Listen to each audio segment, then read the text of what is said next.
Welcome to इथिसा classes polytechnic second semester applied physics two तरंग एवं अनुप्रयोग का मल्टीपल चॉइस क्वेश्चन के बारे में डिस्कस करेंगे।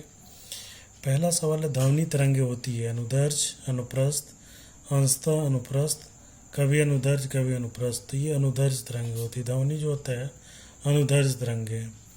पानी की सतह पर उत्पन्न तरंग होता है अनुदैर्घ्य, अनुप्रस्थ, प्रकाश तरंग, कभी अनुदैर्घ्य तो कभी अनुप्रस्थ। तो इसमें अनुप्रस्थ तरंग होती है। पानी पर उत्पन्न तरंग जो होगा अनुप्रस्थ होगा।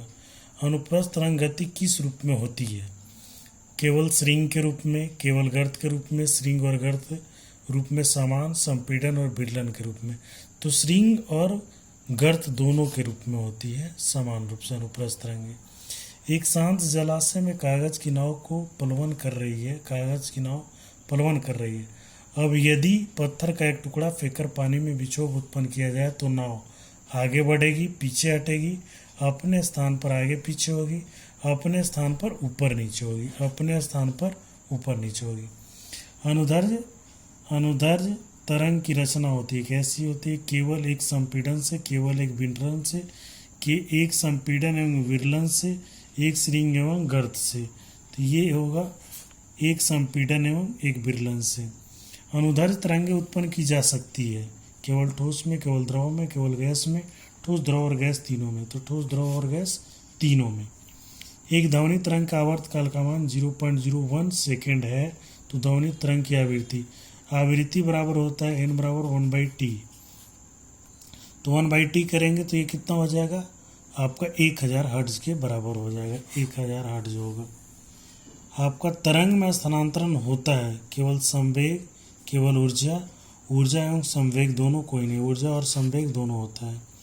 कंपमान वस्तु की आवृत्ति का मात्रक है हर्ट्ज, मीटर, सेकेंड और मीटर प्रति सेकेंड। तो ये इसमें हर्ट्ज होता है। आवृत्ति का मात्रक हर्ट्ज होता है।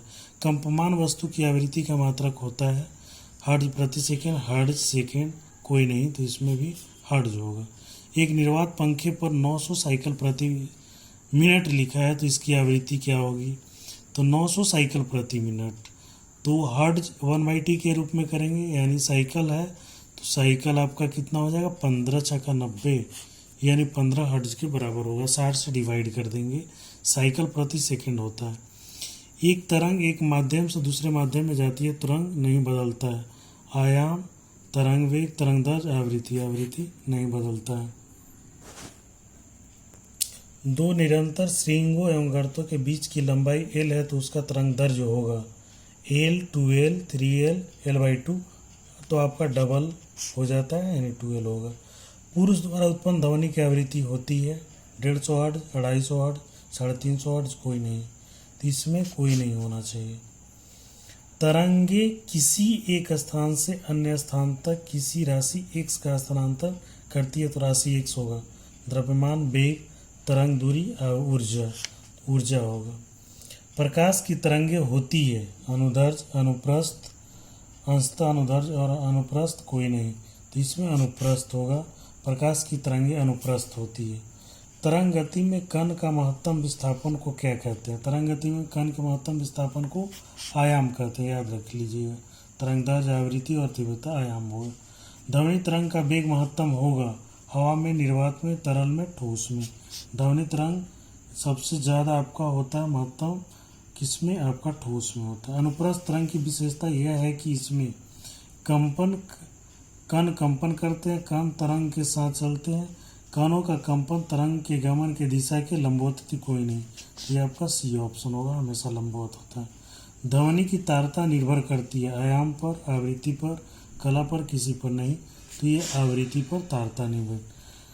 आपका है अनुनाद पर हवा में स्थित कंपित वस्तु की आयाम हो जाती है शून्य, अनंत, अधिकतम, न्यूनतम, अधिकतम हो जाती है। ध्वनि की प्रबलता निर्भर करती है तरंग लंबाई पर, वेग पर, आयाम पर, समय पर। तो यह आयाम पर निर्भर करती है प्रबलता। एक खाली बर्तन को जल से भर दिया जाता है तो उसकी आवृत्ति बढ़ जाती है। अगर खाली बर्तन में जल डालेंगे तो आवृत्ति बढ़ जाएगी। जब यांत्रिक तरंग की आवृत्तियाँ श्रव्य सीमा से कम होती है तो कहलाती है इंफ्रासोनिक्स, और जब यांत्रिक तरंगों की आवृत्तियाँ सीमा से अधिक होती है तो उसको बोलते हैं अल्ट्रासोनिक। जब किसी वस्तु की गति तथा ध्वनि के गति के अनुपात को कहते हैं, तरंग संख्या, मैक संख्या, आवृत्ति संख्या, कोई नहीं, तो ये मैक संख्या होता है। जब स्वरित द्विभुज की एक भुजा थोड़ी काट दी जाती है तो उसकी आवृत्ति हमेशा बढ़ जाएगी। यदि 60 चक्र तरंग प्रति सेकंड उत्पन्न हो रही है तो आवृत्ति 60 हर्ट्ज की होगी। किसी तरंग की आवृत्ति 200 हर्ट्ज और उसकी लंबाई 4 मीटर हो तो तरंग का तो वेग होगा v बराबर एन लेमडा पढ़े हैं। एन क्या है? आवृत्ति, लेमडा क्या? तरंग लंबाई। v बराबर एन लेमडा पुट करेंगे तो 800 मीटर प्रति सेकंड होगा। स्पष्टता प्रतिध्वनि सुनाई पड़ने के लिए ध्वनि के परावर्तन करने वाली सतह को श्रोता से कम से कम कितनी दूरी पर होना चाहिए? तो याद रखिए 16.6 मीटर होता है। मानव मस्तिष्क में सुनी गई किसी ध्वनि का लगभग प्रभाव कितनी देर रहता है? तो 1/10 सेकंड तक होता है। धन्यवाद।